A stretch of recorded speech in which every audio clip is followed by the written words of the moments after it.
Ada seorang anak perempuan datang kepada saya. Dia menangis terseduh-seduh karena diputus oleh pacarnya yang seorang polisi. Pada waktu itu dia masih sekolah SMP dan mau menginjak ke SMA. Dan dia meminta pendapat saya harus bagaimana karena polisinya mempermainkan cewek tersebut.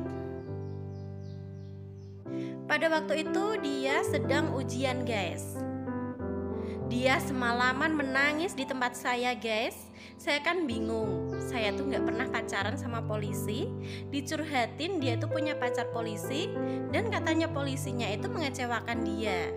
Wah, dia tuh bilang polisi itu pembohong, polisi itu jahat, gini gitu, guys. Saya harus bagaimana, guys?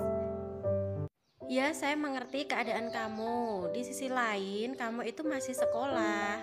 Mungkin dia itu meminta kepastian kepada polisinya. Nah, mungkin polisinya itu juga berpikir bahwa ini cewek masih sekolah, masa ia harus saya nikahin?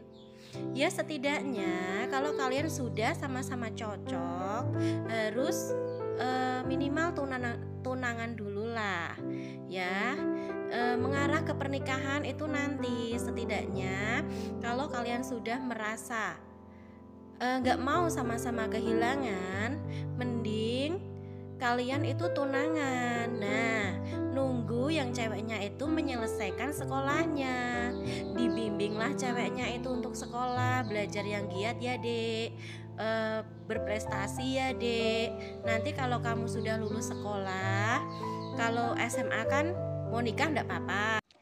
Mbak, saya seorang perempuan, saya sudah terjebak di antara hubungan mantan pacar saya. Dan mantan pacar saya itu sudah mempunyai istri dan juga mempunyai anak. Apa yang harus saya lakukan? Padahal saya sudah ditinggal suami saya selama-lamanya. Setiap hari kita itu bertemu, Mbak. Masa sih setiap hari kalau kita bertemu itu nggak ada benih-benih cinta di antara kami berdua? Pasti ada. Kalau setiap hari ketemu, kita itu takut kalau CLBK lagi, Mbak. Terus bagaimana dengan istrinya? Padahal dia kan sudah menikah. Dan apa yang harus saya lakukan, Mbak? Yang harus Mbaknya lakukan adalah Mbaknya harus bisa move on di keduanya.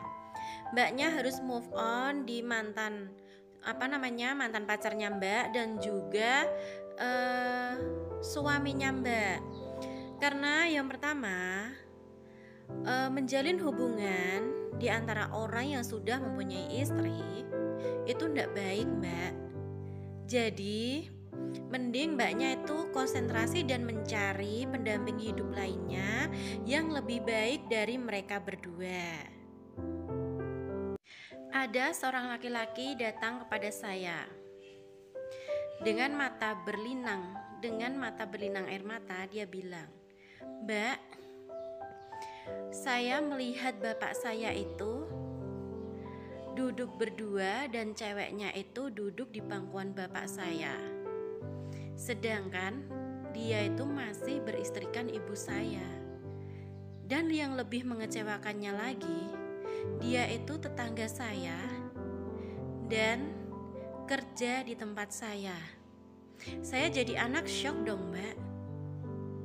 Terus apa yang harus saya lakukan? Mulai saat itu saya membenci sekali dengan yang namanya bapak saya.